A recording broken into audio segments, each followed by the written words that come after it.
This is Barrels and Barrels, a bourbon and baseball podcast, with your hosts, Brandon Spinner and Michael Burns. And welcome into another episode of Barrels and Barrels, a bourbon and baseball podcast. I am Brandon Spinner, and as always, my partner in crime, Michael Burns. How you doing tonight, my man? I'm doing all right. I'm some big moves happening today, so I'm excited for both bourbon and baseball. Let's go. Yeah, a big day in baseball, and we've had a big couple of days in the bourbon world over the last 2 or 3 days, so we're going to break that all down as we go throughout the episode. This is episode 12 of Barrels and Barrels, and December 12th is as we record this, so we're in the Christmas season. We've started the last couple off with some Christmas thoughts. We went with food, I believe. No, we did there it is. There's the Christmas hat on YouTube. You can only see this on YouTube, so go check us out. That is Barrels and Barrels Pod on YouTube if you want to search us out there. We talked about Christmas movies. We talked about Christmas traditions.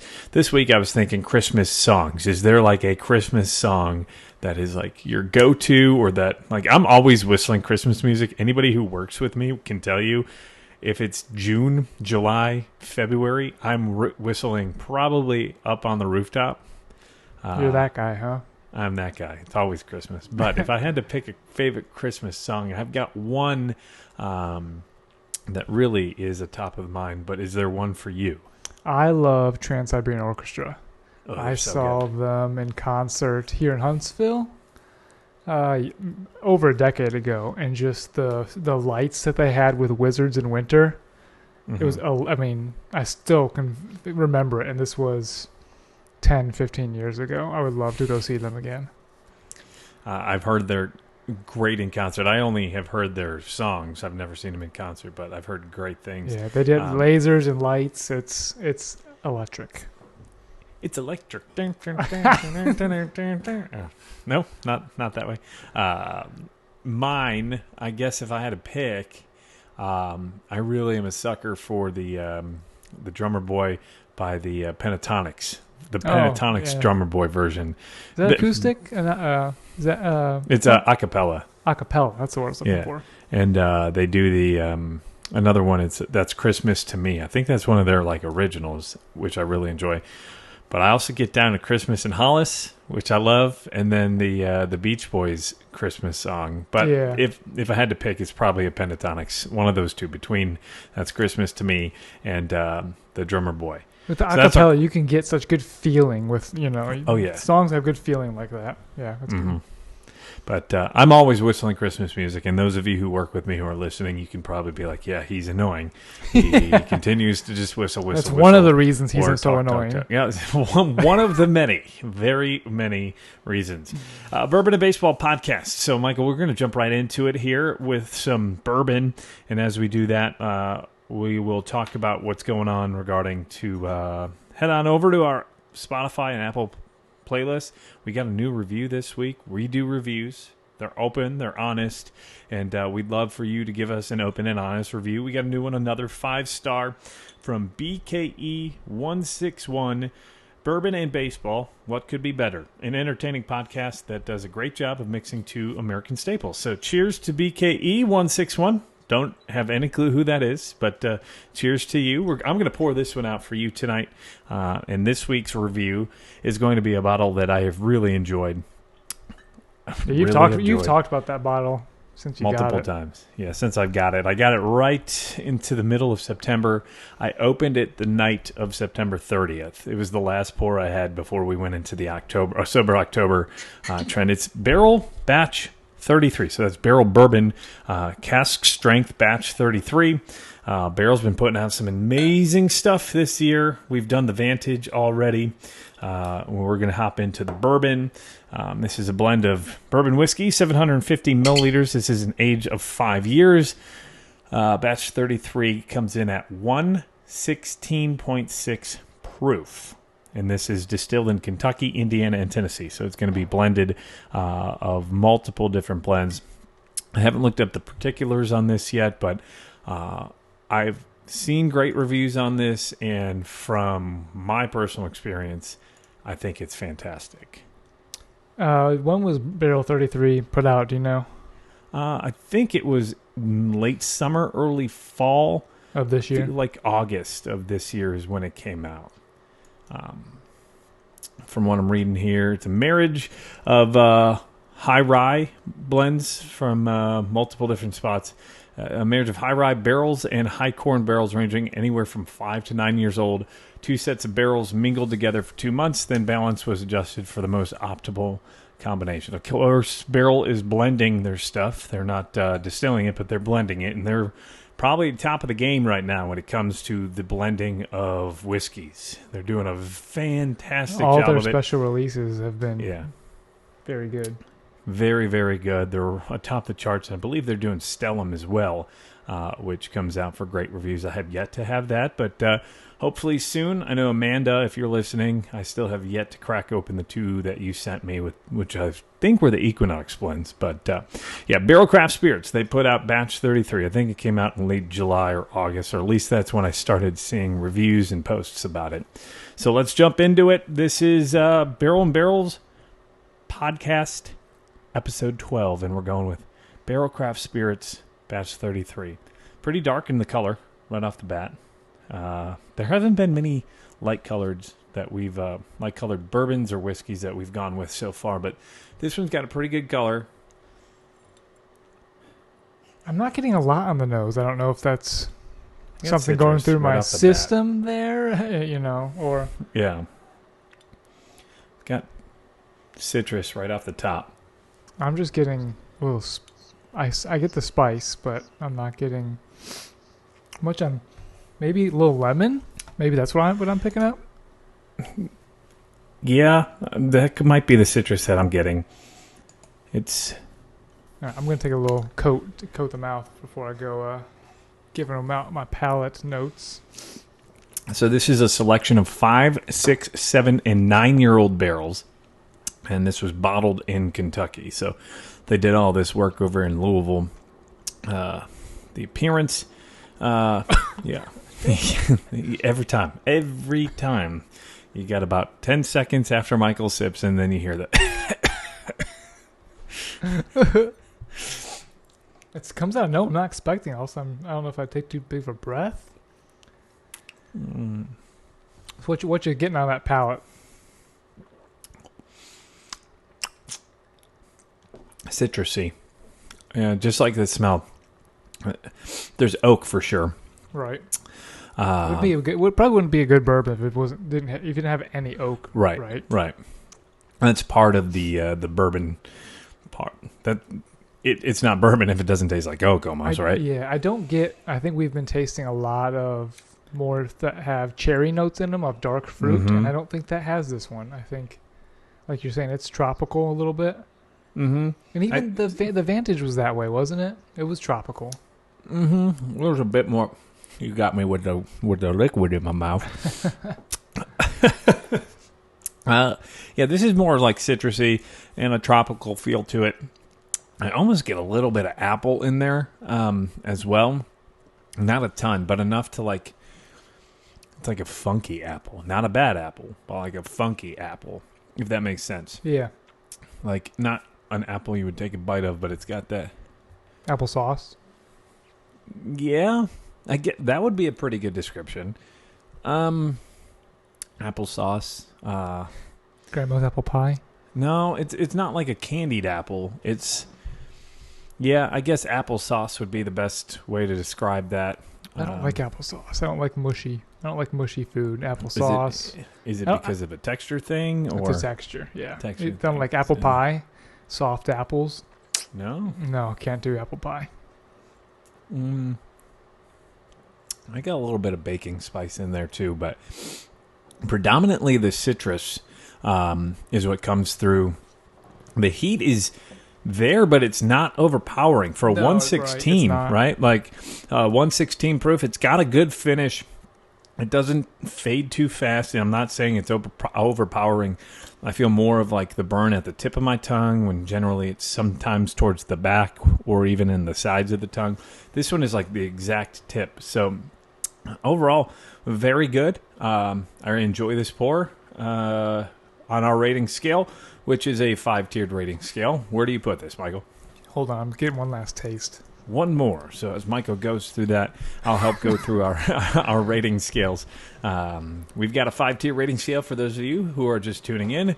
We go from Hall of Famer, which is the top of the top, only a percentage or less than a percentage of bourbons and a percentage or less than a percentage of baseball players finish in the Hall of Fame. And then you got All-Star, which is the best of the active and the ones that you probably are searching for day after day. If you run into a liquor store, that's the one where you see it and you're like, I'm buying that no matter what. No matter what I came in for, if I see that bottle, I'm grabbing it. And then Everyday Player is just as it sounds. It's one that you're always going to have with you. You always want it on your bar. You want to always have a bottle with you at your bar at home. That's an everyday player, just like an everyday player in the lineup. That's the guy you turn to, not necessarily for a pour every day, but he's constantly in your lineup. It's constantly something you want to have. The final two, Michael, can you explain? Yeah, so the last two are bottom two. You go from everyday player to bench. And a bench player, it's not necessarily that this is bad, but it's a guy that you will go to every now and then. Something that has a different flavor profile, maybe, that you'd enjoy here and there. You're not going to kill that bottle. It's a different flavor enough from something else that stands out that you still like it. And then for those that you don't like, those are that's our last tier, DFA or designated for assignment. You're done. You're cut from the team. You're cut from the shelf. Yeah, it's either I'm getting rid of this bottle, or my wife is going to be able to mix this with Coke, or I'm only having this one when I can't taste anything else on my taste buds, which I've had a couple of, but we haven't rated any of those yet. So there's good news. Real quick, we're going to give this a rating and a review. Again, a call out there for you to please give us a rating and a review. If you're listening on Apple Podcasts, which is about where 60% of our listeners come from, scroll all the way down at the bottom of our page as you're listening, and you can do this as you're listening too. So just click that 5 stars. It'll show up like this if you're watching on YouTube. It's got the 5 stars. You can leave a review. You don't have to leave a review, but more kudos to you if you do, and you're going to get a shout out just like BKE161. So with that said, our turn for the rating and review. Michael, where are you at? I'm going to give this guy a bench. It's on the more tropical side. I think it's not heavy enough of an oak for me to finish. And I have a little bit of a sinus thing going on, so maybe my palate could be a little messed up. Right now, it was too tropical for me, like we were talking about. Maybe it was the citrus that came through too much and overpowered it for me. I enjoyed it, but I think it was too overpowering that I wouldn't reach it for this every day. So there you hear it, Michael going with the bench. I think that's where you went with that in the Vantage, too. Yeah, I did go with that in the Vantage as well, right. We've got a list somewhere, I know, because we're super organized. Totally. I think we have a list. I don't know if it's been filled out in a couple of weeks, but I know we've got a list. So you're taking one last sniff. You're trying to decide on in between? Yeah, I'm thinking I'm going to go with an everyday player. Ever since I've opened this, I have trended toward this in the Vantage. I think I might go with this over the Vantage in the summer, but I'd probably pour the Vantage in the winter more. Right. Yeah, this would be a good summer. This would be a good summer bourbon. It doesn't hit like a 116 to me, which I like. I'm going to go with an everyday player just because I think I'm probably, if I were to find another batch 33, I would grab it. I bought this one at Party Source in Northern Kentucky, big store. Michael, whenever you decide that you actually want to come up and visit, we're going to go to Party Source and go check that out because they're a really cool store. Think of it as like Kroger, but just of alcohol. Nice. Yeah, and they've got like Benny's, right? Yeah, I'd say it's bigger than Benny's though. It's like 1.5 Benny's. Yeah. Damn. They got carts. They got carts. You know you're in a good liquor store when you walk in and they've got a cart. But that's where I grabbed this from a couple of weeks ago. I believe it's around $75 MSRP. It might be $69.99. So it ranges anywhere from $69.99 to about $85. I've seen it primarily at Benny's. other batches on the shelf as well. But this is batch 33 of Barrell Bourbon. Again, that's Barrel Craft Spirits out of Louisville. This is a blended bourbon. So I'm going to go with the Everyday Player, as it's probably one that I'd grab again if I got it on the shelf. And this is one of those what I call crushables, where I could just continue to pour and pour and pour, and all of a sudden it's gone. I mean, I've sent out you one sample. And so, you opened it I literally opened it September 30th. So if you get out of October, which I didn't have any alcohol at all, I've had it open for 5 weeks. So I like it. I like it a lot. So that is the whiskey portion of at least the review. A couple of things going on this week, bourbon-wise, that I wanted to touch on real quick before we hop into baseball, which is probably going to be predominantly what we talk about here. But Whiskey Advocate dropped their top 20 whiskeys of the year. Did you get a chance to take a look at the list, or I did. Your thoughts? Yeah, I did look at the list. Of course, my Vantage showed up number 3, but the controversial number is that top one, number 1, JD Bonded, right? Yeah, Jack Daniel's bottled and bonded bourbon this year, or is it Tennessee whiskey or is it bourbon? We're just going to call it's Tennessee whiskey. Tennessee whiskey. So that got the highest score at number 1, and then Redbreast Kentucky Oak Edition finished second. Third was Barrel Vantage. Fourth was is it Dewar's or DeWeers 12-year? Dewar's? Dewar's? Is that? There we go. Yeah. Dewar's. And then Westward Cast Strength finishing 5th. Running out the top 10, Nelson's Brothers Reserve was at 10. 9 was, I'm not even going to try that one. It's a Scottish 8-year-old. Oh, yeah. Okay, I know what you're talking about. It's spelled BRUICHLADDICH. So I stopped listening when you said BR. Brookladich. I don't know. Go check out the Duchess of Islay. Duchess of Islay. Is that how you say it? I don't know. She's on Instagram. She can tell you. I don't know why I got myself down this path, but I've already started and I've got to finish. Limvadi Single Barrel got 8th. That's an Irish whiskey. Blue Note Uncut. Juke Joint Uncut. Scored 92 at 7, and then at 6, Milton Very Rare, another Irish whiskey. I feel like this is just a popularity contest rather than what was good, because the Blue Note Uncuts, every store had a freaking pick of it. I feel like everyone, it was just available. Was it a superstar? I don't think so.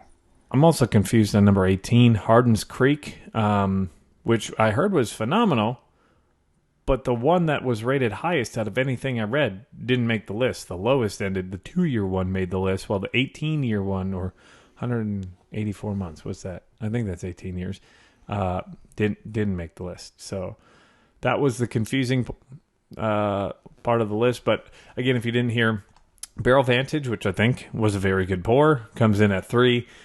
2 is Redbreast Kentucky Oak Edition, and then Jack Daniel's Bonded comes in at number 1. So go and grab all the Jack Daniel's Bonded. I know they're at Party Source. I already mentioned that.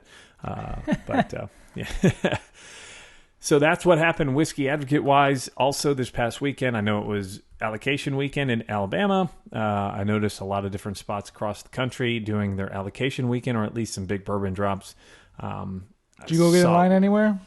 I did get in line for a hot second. And when I mean a hot second, I mean I was in line for literally 3 minutes and said, no to this craziness.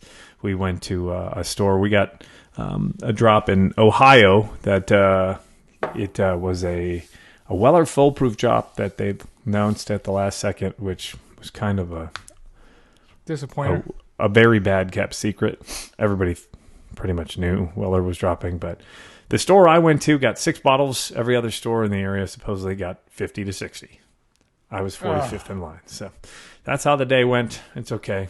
If anybody's listening to this and wants to gift me or Michael a bottle of Weller foolproof, we would love it, but don't feel obligated. Yeah, because that morning I was making pancakes and breakfast for my 2 little girls. So, man, I couldn't get out and go stand in line for a while. Yeah, no, my wife and I, we stood in line for 2 to 3 minutes and then said, yeah, no. Well, it was crazy because all the other bottles, that by the time we got to, there was nothing left. There were 10 different single barrels that were supposed to drop all across Ohio, 200 stores out of the 500. And I had to pick the one store in Cincinnati that they either held a lot of their stuff back or they didn't get it all because there were supposed to be 10 different bottles. And I swear by the time we got up there was only like a selection of 6 or 7. And that was 10 different. Oh, so you made it to the table and walked away with nothing? Oh, yeah. It opened at 9. We pulled up at 9:02. So we got in the back line or whatever. But, I know a lot of people I saw with some great scores. So if you got a great score this weekend, I'd love to see a picture. Send that to us on Instagram, Barrels and Barrels Pod, or you can email it to us, barrelsandbarrels@gmail.com. So that is the whiskey portion of the podcast. I did have another trivia question for you, Michael. All right. Is it from this generation? Well, it has this generation tie, but Trey Turner just signed with the Phillies. He's led the NL in stolen bases twice. Who was the last Philadelphia Philly to lead the pace, to have the most stolen bases? I'm going to go with Jimmy Rollins. Is that your final answer? That's my final answer. It was Jimmy Rollins back in 2001, but he tied with someone. Do you know who he tied with? 2001? Yeah, you'll never guess this. I mean, my answer was going to say Ichiro. Juan Pierre. Oh, yeah, I could have guessed that. I could have got that one. And then one more. Who's the only other player, now that Wilson Contreras, unfortunately, has signed with the Cardinals?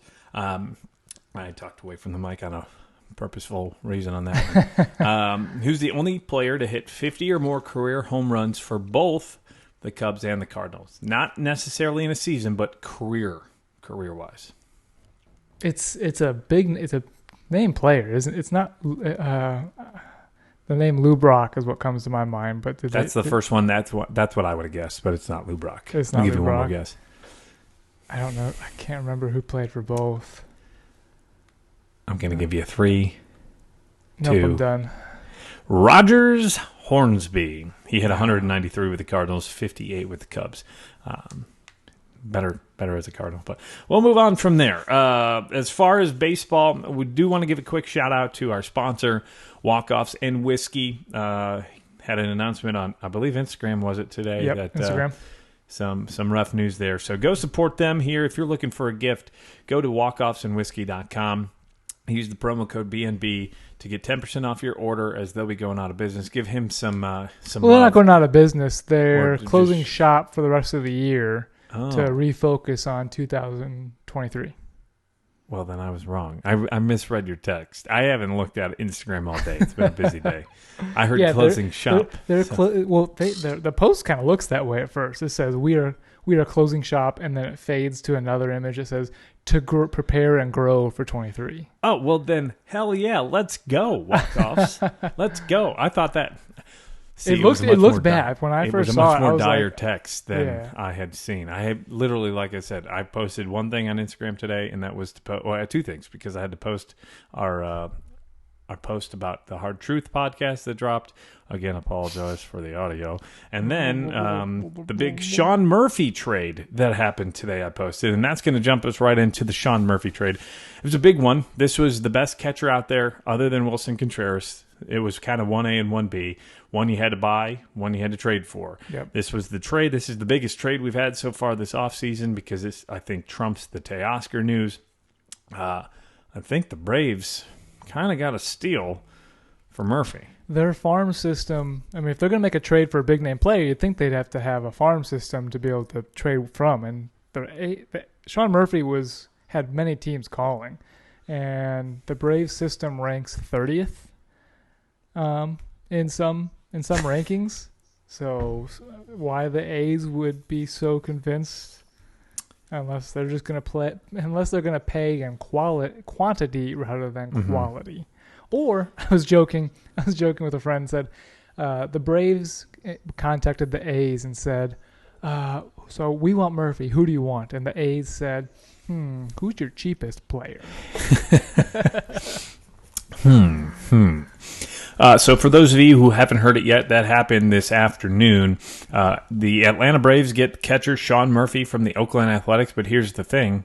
It was a 3-team trade, and it sends a different Contreras catcher, the brother, William, or Willem, I think I've heard him called at times, but he was sent to the Brewers. They also get Justin Yeager and right-handed pitcher Joel Payamps, Payamps, Payamps. The Brewers do?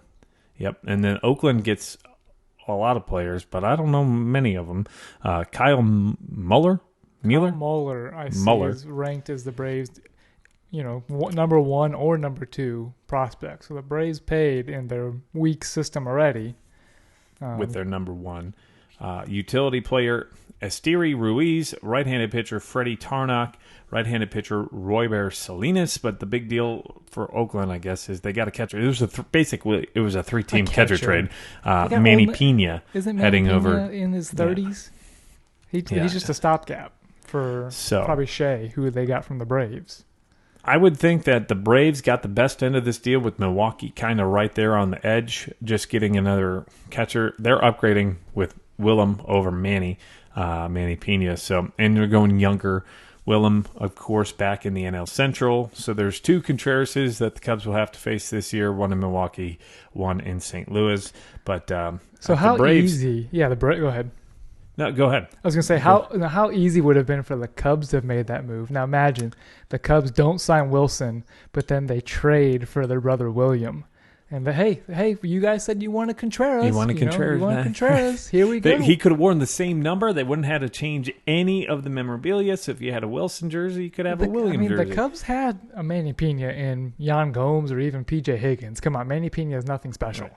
No. So the Cubs could have easily made that move. For sure. So that would have been kind of cool. Go from Contreras to Contreras.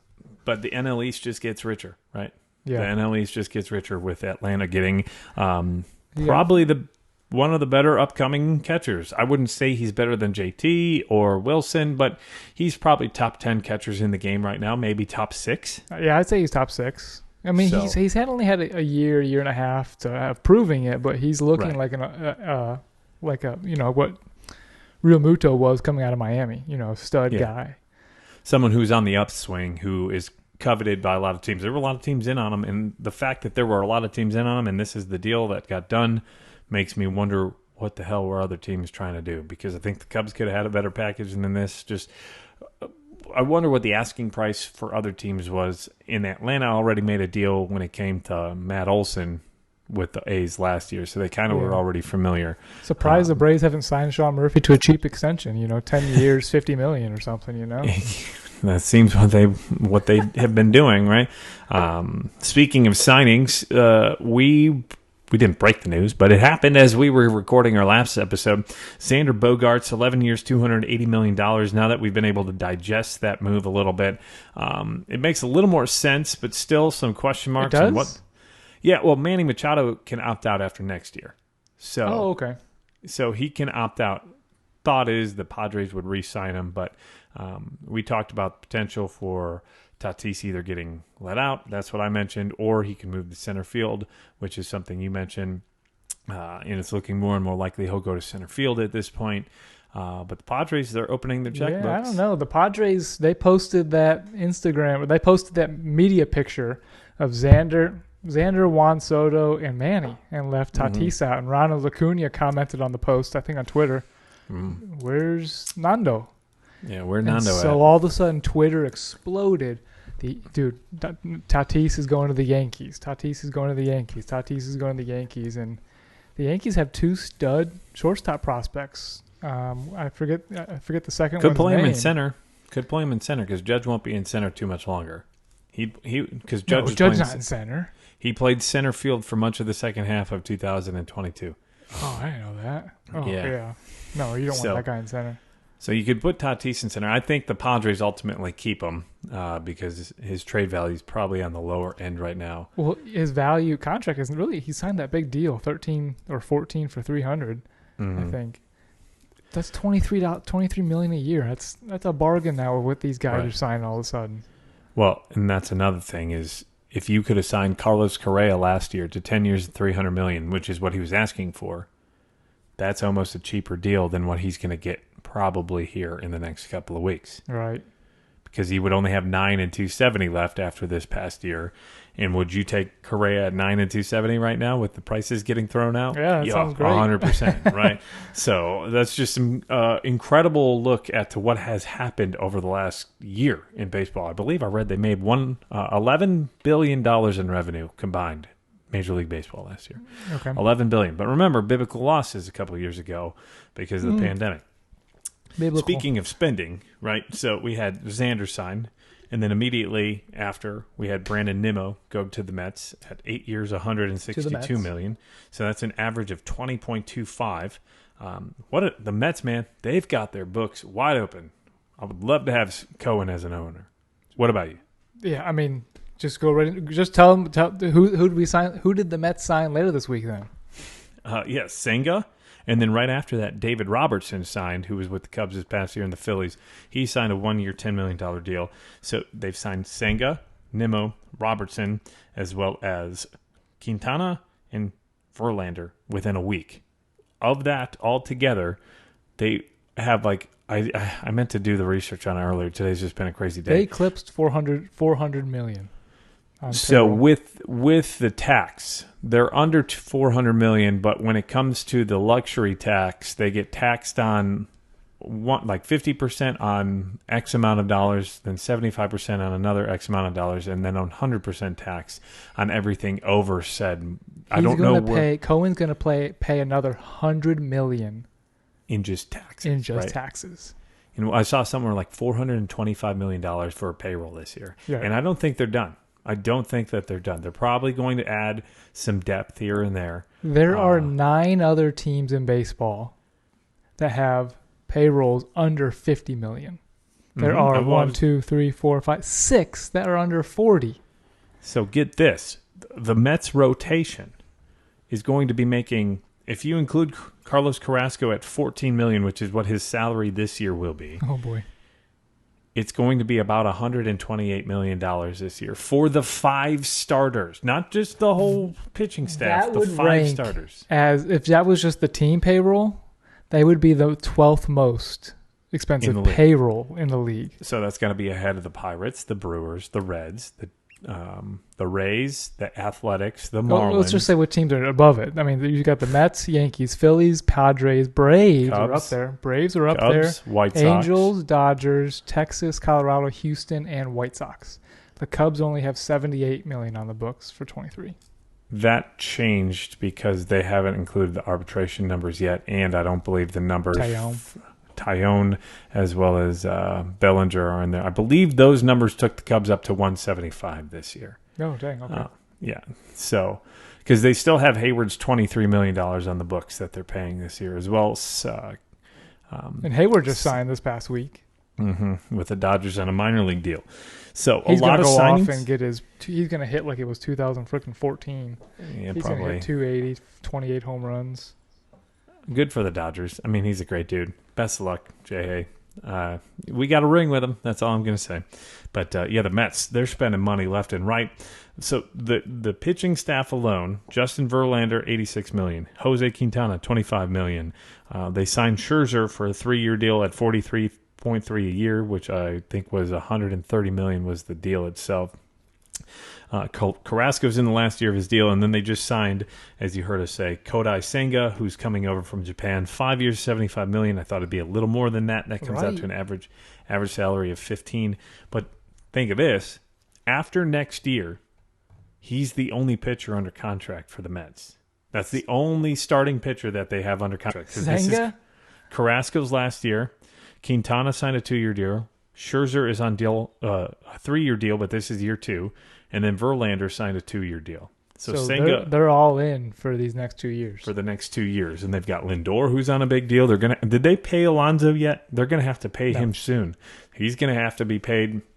It sounds like they'll have some money in 2 years. Yeah. Starlin Marte, Nimmo, those are all on bigger deals. So the Mets are putting the money out there. Good to the Mets. I mean, if I was a Mets fan, I'd be stoked, right? Like my team is signing people. they've got a higher payroll than the Yankees. Oh, yeah.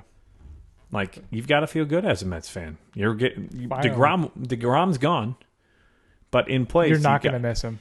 You got two. Theoretically, you don't know how Senga's going to translate into the MLB, but he was the best pitcher in Japan coming over.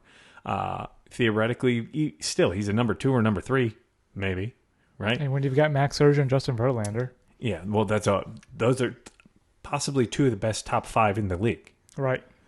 1A and 1B. Almost. You don't want to face them in a wild card, Yeah, even if they choke this year at the very end of the season and get second place and play in the wild card, they should do much better. Yes, you've got, and Jose Quintana, who just went. I think he had the best ERA in the second half of the season last year. He's your 5th starter for the Cardinals. So, props to the Mets, man. Good luck to you. Just hope that you don't Met. But another couple of signings. Former Met Chris Bassett. That was a signing today. He signs with the Toronto Blue Jays. $63 million over 3 years. That's an average of $21 million. That's the price for pitching these days, but that's still not a bad deal. And that gives the Blue Jays a better 3 years. Yeah. That's nothing. I think Bassett's up there in age, though, more. He was a late breakout. 34, right? 34 years 34, 33, 34, 35. Somewhere in that little range. Yeah, so he signs a $63 million deal. He is 33. No, I'd take that. Yeah, born in 1989. So he will be one of the top 3 in that rotation. You've got Manoah, who's probably the ace, and then Gausman in Toronto. Then you go with Bassett and Bassett's number 4, you'd say? I think Ryu at this point is going to be their number 4, the old Dodger pitcher. The Yankees going to have to make some more moves. They can't just throw money at Judge and be happy. The AL East there. Both East divisions in the league, AL and L. Yeah, that's where all the money is right now. Yeah. So another signing today. Don't know the price on Christian Vasquez, but he signs with the Twins on a 3-year deal. I know a lot of teams were in on him, but he ultimately ends up in Minnesota. So does that take them out of the Correa? I doubt it, but I'm assuming he's going to be around $27 to $30 million. That's what I was seeing as estimates in the offseason on where he would wind up. No, Vasquez. So 3 years and about 30? 27 to 30. Not a year, but total. Overall. So about a $9 to $10 million. No. They're paying him that. Jesus Christ. He'll probably wind up with 27 to 30 range for his total contract. But still, for a catcher who's probably going to play 50% of the games, that's a chunk of change right there. Yeah. I know the Diamondbacks were in on him. The Astros were trying to get him back. Red Sox, maybe. I know the Cubs had talked to him as well. He was on my list of players I wanted the Cubs to get once Wilson and Murphy were gone. Slowly, your Cubs list you're getting closer to the bottom of what your list was. And certainly at this point, you're just like, somebody, please. Yeah, and on that list left, we kind of have them broken down. Tier 1, Carlos Correa, Dansby Swanson, and Carlos Rodon are still left out there. Nathan Eovaldi. I don't have anybody left in Tier 2. They have all signed within the last week. That was Nimmo, Bassett, Senga, and that's pretty much it. But some of the other guys who signed right before the meetings.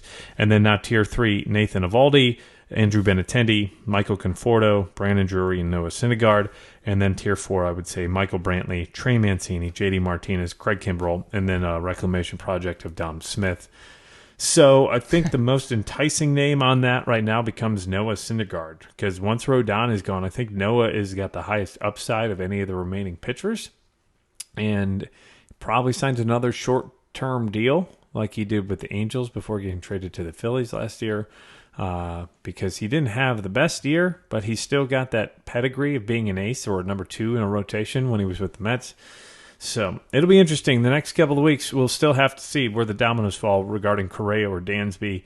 I'm still thinking Correa either ends up in Minnesota or with the Cubs. Yep. Unless the Giants come up with some money, he's probably the third team that I would think he would go to. And then Dansby, I think, is kind of the fallback for the Cubs. The booby prize. Yeah. So do you think the Murphy trade takes the Braves out of the Dansby-Swanson running? No, because it didn't cost them any money. Right. And he's still in arbitration, right? Yeah. I think this is only his first year. Yeah. He's got 3 years left. I was hoping that the Braves would have dumped Ozuna to somebody and then paid his salary. Mm-hmm. And that was how, part of their good deal, but I guess nobody wants that guy. So I think the Braves still have money to spend. They said they're willing to go over the luxury tax. Why not? Where's that at this year? I've got to look it up. I haven't seen because that number rises slightly. I always think it's like in 220, 230, isn't it? Yeah. The MLB luxury tax in 2023 is going to be $233 according to Spotrac. Braves got room.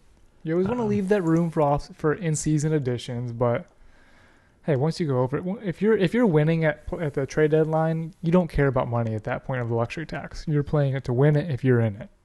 Yep. So I think the Braves could still get Dansby.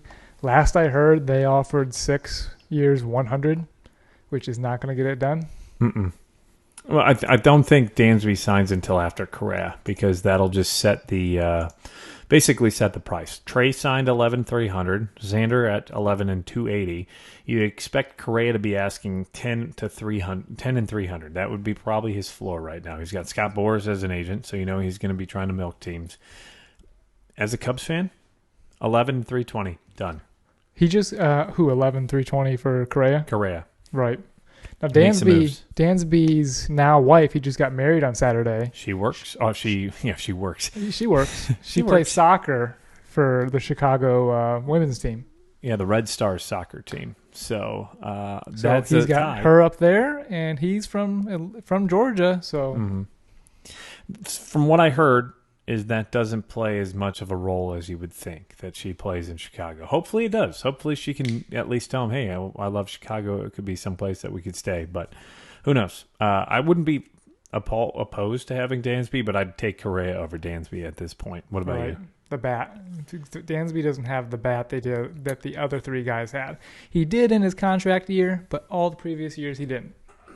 Right, and it's one of that, like the contract year thing. Correa actually had a worse year here in what was an opt-out contract year because he kind of got in trouble last year. Not in trouble, but what hurt him was the fact that we went into the CBA negotiations. Yeah. And that's what kind of drove his price down because teams didn't know what to do, what they were going to be able to spend. But now that there's CBA agreement and there's no labor bargaining or everybody else is signing Correa, just do it, man. So here's my pitch, Carlos. I know you're going to listen to this because I'm totally reputable. But come to the Cubs. I don't know what they offered you, but come to the Cubs. Bring your friends. Any other guys out there that you are interested in? I know last week we talked about Brandon Drury. Any of those intriguing you? I think a lot of them have moved today. Today, just today. I still think I talked about it last week. Brandon Drury could be that value guy. That wouldn't cost you too much, and he could break out for you. I think Michael Conforto would be a tricky name because he's off the radar. He hasn't played for a year because he had shoulder surgery, and I think he was part of the whole I got hurt by the CBA as well. He didn't sign beforehand. He was still looking for a team when it came to the offseason. Still had some issues with the shoulder, and he said, "I'm just gonna sit the whole year out, maybe sign halfway through." He's a risk. He's a risk, but I don't think he's going to come with a big price tag. So the risk may not be terribly high. Could be a 1-2 year deal. Right. A 1-year reclamation project. That's not what I want the Cubs to sign anymore. You've already got that in Bellinger, and that's fine. I'm fine. And we talked about it last week. I'm okay with that Bellinger contract. But you need more. You need more than just him and Tyone. If you walk away without anything else, I'd call it a failure of an offseason for the Cubs. Because you need a third baseman or a shortstop. You've got Nico at short, but Nico can go in multiple different spots. Nico would fit amazing at second base if you had a Carlos Correa or even a Dansby Swanson. A great shortstop makes a great second baseman. Even better second baseman. You don't currently have a first baseman because I doubt they start Mervis as a rookie and rely on him at least. So I think it'd be hard to rely on him. Right. So Trey Mancini could be somebody that fits in there. But this is just me speaking as a Cub fan now. You need an ace in your rotation, maybe a number 2, because Stroman is a 2-3. I don't know what you have in Kyle Hendricks right now because of the last 2 years.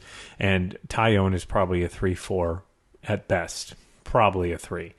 And then you slot in your younger pitchers in that 4-5 role because you don't know what they are yet and they still need to develop. But moving on, I do think that what the Dominoes are going to have to rely on Carlos Correa. We're going to have some reliever deals here and there, but Carlos Correa... He's a top dollar. Along with Rodon. The two Carloses. Right. Not at the table, Carlos. Carlos Correa and Carlos Rodon are the two who really will set the market for everybody else from here on out. And that's really what to watch for baseball-wise here over the next couple of days and next couple of weeks.